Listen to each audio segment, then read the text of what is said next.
The Herbert C. Bonner Bridge is an extremely important piece of infrastructure in the Outer Banks, North Carolina. The bridge spans across the Oregon Inlet on Route 12 connecting Bodie Island and Hatteras Island. The bridge is vital to the $19.4 billion tourist industry in the Outer Banks.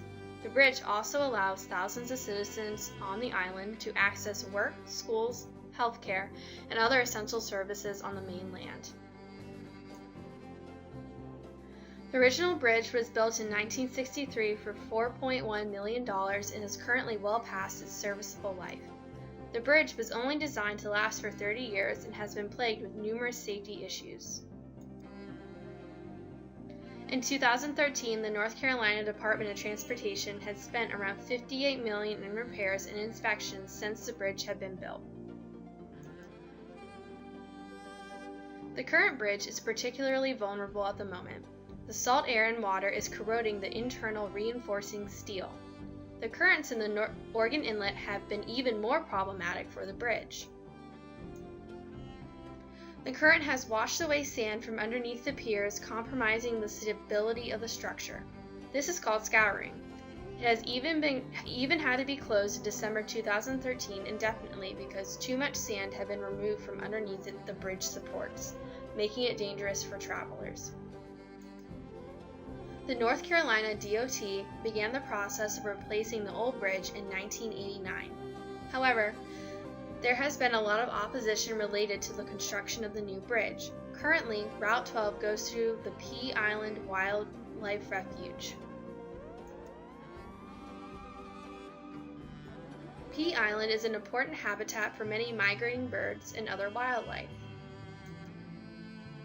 Route 12 has to constantly be cleared of sand from ocean overwash that is important for the marsh habitat. Environmental activist groups and the public have been important project participants in the planning for this project. Environmental groups have been pressuring the North Carolina DOT to move Route 12 and the bridge to go around Pea Island. This is called the Long Bridge Alternative. In the Long Bridge Alternative, the bridge would go out further into the Pamlico Sound, around Pea Island, and connect to the islands in Rodanthe. In this picture, the Long Bridge Alternative is referred to as Alternative 1. The bridge would be 17 miles long and cost $1.15 billion. The DOT stated that this alternative was too expensive and not the most efficient way to complete the project. After many environmental analyses and reviews of many alternatives, the state decided to construct a new bridge parallel to the old bridge, which defined the basic scope of the project. The delivery method of the project was design-build.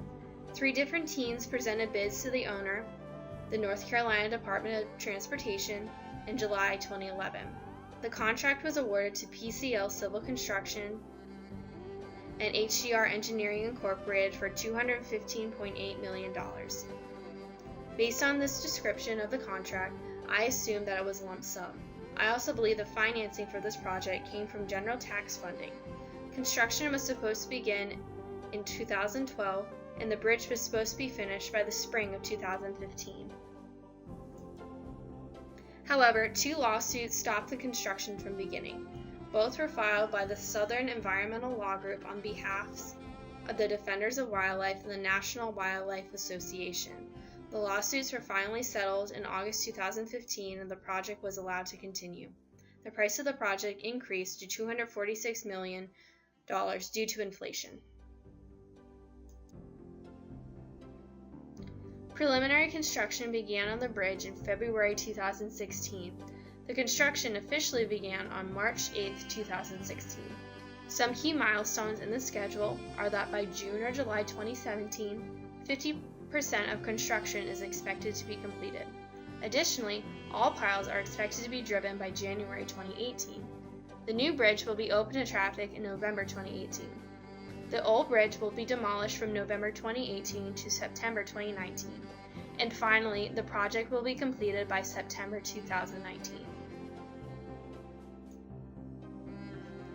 The new bridge will be 2.8 miles long with 12-foot travel lanes and 8-foot shoulders.